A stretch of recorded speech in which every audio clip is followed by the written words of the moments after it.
அனைவருக்கும் வணக்கம். இது ஷார்ட் ஸ்டோரி ஸ்மார்ட் சக்சஸ். நான் உங்கள் சண்முகம். நம்ம வாழ்க்கை ஒரு விளையாட்டு அப்படின்னு சொல்லிட்டு எல்லாருமே சொல்லுவோம். நிறைய இடத்துல நிறைய பெரியவங்க சொல்றதெல்லாம் கேள்விப்பட்டிருப்போம். பொம்மலாட்டம் அப்படின்லாம் சொல்லுவாங்க. ஆனா உண்மையா வாழ்க்கையை எந்த ஒரு விளையாட்டோட கம்பேர் பண்ணலாம் அப்படின்னா சதுரங்க விளையாட்டு, செஸ்ஸோட நம்ம இதை கம்பேர் பண்ணலாம் அப்படின்னு நான் நினைக்கிறேன். ஏன் அப்படின்னா அந்த சதுரங்க விளையாட்டுக்கும் நம்மளுடைய வாழ்க்கைக்கும் மிகப்பெரிய ஒற்றுமை இருக்கு. அதுதான் இன்னைக்கு பேச போறோம். இந்த சதுரங்க விளையாட்டுல இன்னைக்கு நம்மளுடைய தமிழ்நாட்டுல நிறைய பேர் அச்சீவ்மெண்ட் பண்ணிட்டு இருக்காங்க. நம்மளுடைய விஸ்வநாதன் ஆனந்த் அவராகட்டும், அதுக்கப்புறமா புவனேஷ் ஆகட்டும், அப்புறம் இப்போ நிறைய பேர் கண்டினியூவா அச்சீவ்மெண்ட் பண்ணிட்டு இருக்காங்க. அவங்க எல்லோருக்குமே ஒரு மிகப்பெரிய வாழ்த்துக்கள் நம்ம சொல்லணும். தமிழ்நாட்டுக்கே பெருமை தேடி கொடுத்திருக்கக்கூடிய நபர்கள். இப்போ இந்த சதுரங்க விளையாட்டுக்கும் நம்மளுடைய வாழ்க்கைக்கும் என்ன சம்பந்தம் இருக்குன்றத சொல்றதுக்கு முன்னாடி சதுரங்க விளையாட்டுடைய பேசிக்கான ஒரு சில விஷயம்லாம் இருக்கு.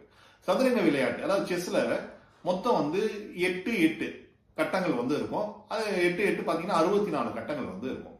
ஒரு பக்கம் வெள்ளை நிற அணி, ஒரு பக்கம் கருப்பு நிற அணி. வெள்ளை நிற அணியில ராஜா, ராணி, மந்திரி, அப்புறம் யானை, குதிரை இந்த மாதிரியான கேரக்டர்ஸ் 2 செட்டு இருக்கும். ராஜா ராணி மட்டும் ஒரு செட் இருக்கும். மற்றவங்க எல்லாருமே 2 செட் இருப்பாங்க. அதுக்கப்புறம் ஒரு சிப்பாய் படை இருக்கும். இது எப்படி இருக்கோ அதே மாதிரி ஆப்பனன்ட்டுடைய அணிலையும் இதே மாதிரி ராஜா, ராணி, மந்திரி, சிப்பாய் படை எல்லாமே சேம் அப்படியே இருக்கும். முதல் வரிசையில முக்கியமான கேரக்டர்ஸ்லாம் இருப்பாங்க, பின்னாடி இருப்பாங்க அவங்க. அதுக்கு முன்னாடி சிப்பாய் படை இருக்கும். இது எல்லாருமே தெரிஞ்சிருக்கும். நிறைய பேர் செஸ் பிளே பண்ணியிருப்பீங்க. இன்னைக்கு மொபைல் ஆப்லேயே நிறைய செஸ்லாம் இருக்கு, பிளே பண்ணியிருப்பீங்க.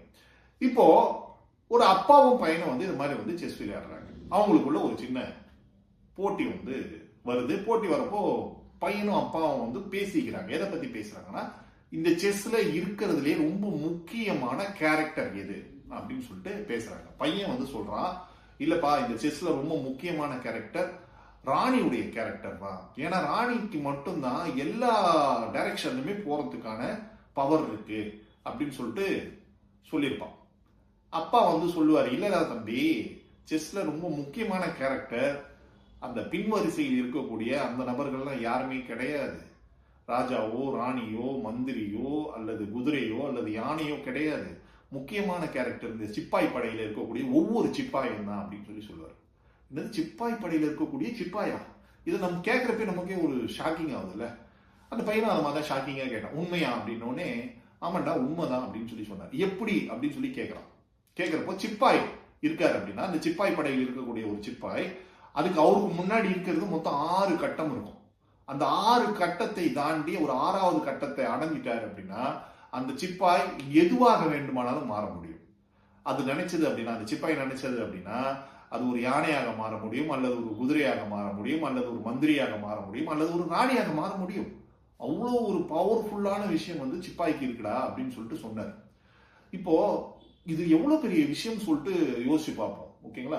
ஆனா மற்ற கேரக்டர்ஸ்லாம் இல்ல, முக்கியமான மெயின் கேரக்டர்ஸ் சொல்லிட்டு நம்ம பேசுவோம் இல்லையா, அந்த கேரக்டர்ஸ் எதுவுமே மாறவே முடியாது. உதாரணத்துக்கு ஒரு யானை இருக்கு அப்படின்னா அந்த யானை கடைசி வரை யானையாக தான் இருக்க வேண்டும், கடைசியில் யானையாக தான் இறக்க வேண்டும்.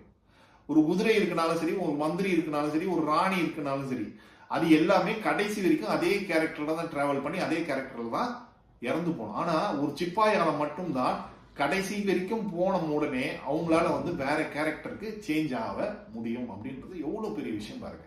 நம்முடைய வாழ்க்கைக்கு இதுக்கு என்ன சார் சம்பந்தம் இருக்கு அப்படின்னா, நம்ம இந்த உலகத்துல பிறக்கும்போது ஒரு சிலர் வசதியான குடும்பத்துல பிறந்திருப்பாங்க, ஒரு சிலர் ஒரு மிடில் கிளாஸ்ல பிறந்திருப்பாங்க, ஒரு சிலர் ஏழ்மையான குடும்பத்துல பிறந்திருப்பாங்க.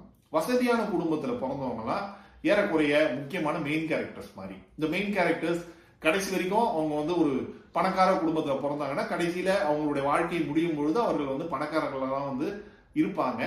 ஓகேங்களா? அவங்க அந்த மாதிரி தான் கடைசி வரைக்கும் கொண்டு போவாங்க வாழ்க்கையை. மிடில் கிளாஸ்ல இருக்காங்க அப்படின்னா மிடில் கிளாஸும் அவங்களுடைய வாழ்க்கையும் அதே மாதிரி தான். ஆனால் இந்த ஏழையாக இருக்கிறாங்க இல்லையா, அந்த ரொம்ப ஒரு சாதாரணமான ஒரு லெவல்ல இருக்காங்கல்ல, அவங்க மட்டும்தான் வாழ்க்கையில போராடி மேல வர முடியும் அப்படின்றது ரொம்ப முக்கியமான விஷயம். இந்த ஏழையாக இருக்கிறவங்களும் மிடில் கிளாஸ்ல இருக்கிறவங்களும். இப்ப இந்த பணக்கார வர்க்கம் தான் முக்கியமான அந்த கேரக்டர்ஸ். அவர்கள் எப்படி துவங்குகிறார்களோ, இப்ப நீங்க எடுத்துக்கிட்டீங்கன்னா நிறைய பேர் இருக்காங்க, ஜெயண்ட்ஸ்லாம் நிறைய பேர் இருக்காங்க. மிகப்பெரிய கோடிகளுக்கு அதிபதிலாம் வந்திருக்காங்க. நிறைய நிறுவனங்களுடைய தலைவர்கள் எல்லாம் நமக்கு வந்து தெரியும். ஒரு சாம்ராஜ்யத்தையே கட்டமைச்சிருப்பாங்க. அவங்க தலைமுறைக்கு வந்து அப்படியே வந்து சொத்து வந்து வச்சிருப்பாங்க. 10 தலைமுறை ஆனாலும் அந்த சொத்தை வச்சு சாப்பிட முடியும்னு சொல்லுவாங்க. அப்போ யார் வந்தாலும் சரி, அந்த தலைமுறையில யார் வந்தாலும் அவங்க என்ன பண்ணுவாங்க, கடைசி வரைக்கும் அதே கேரக்டர் தான் வாழ முடியும். அவங்க அப்படியே தான் வந்து அவங்களுடைய வாழ்க்கையை வந்து முடிச்சுப்பாங்க.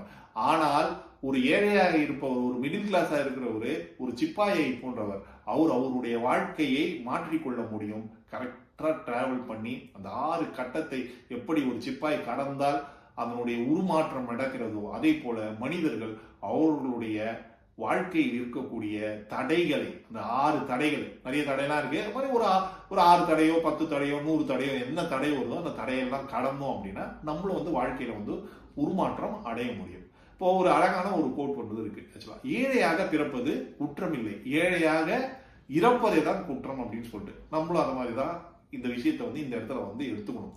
நம்ம வந்து வாழ்க்கையில எப்படி பிறக்கிறோம் அப்படின்றது முக்கியம் கிடையாது. நம்ம ஏழையா பிறந்தது நம்மளுடைய குற்றமே கிடையாது.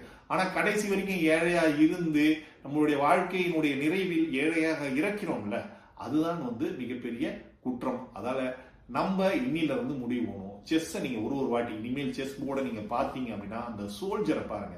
அந்த சோல்ஜர் தான் நீங்க. அந்த சோல்ஜர் வந்து எப்படி வந்து கடைசி இலக்குக்கு போன உடனே அதனுடைய வாழ்க்கையினுடைய தரம் வந்து மாறுகிறதோ அதே போல உங்களுடைய வாழ்க்கையினுடைய தரம் மாறணும் அப்படின்னா நீங்களும் உங்களுக்கான இலக்கை அடையுங்கள். அந்த கடைசி இலக்கை சோல்ஜர் அடைவது போல் நீங்களும் உங்களுடைய இலக்கை அடையுங்கள். கண்டிப்பாக நீங்களும் மிகப்பெரிய உங்களுடைய வாழ்க்கையில் விரும்பக்கூடிய இலக்கை அடைய முடியும். உங்களுடைய லட்சியத்தை கண்டிப்பாக நிறைவேற்ற முடியும். மீண்டும் சந்திப்போம். நன்றி, வணக்கம்.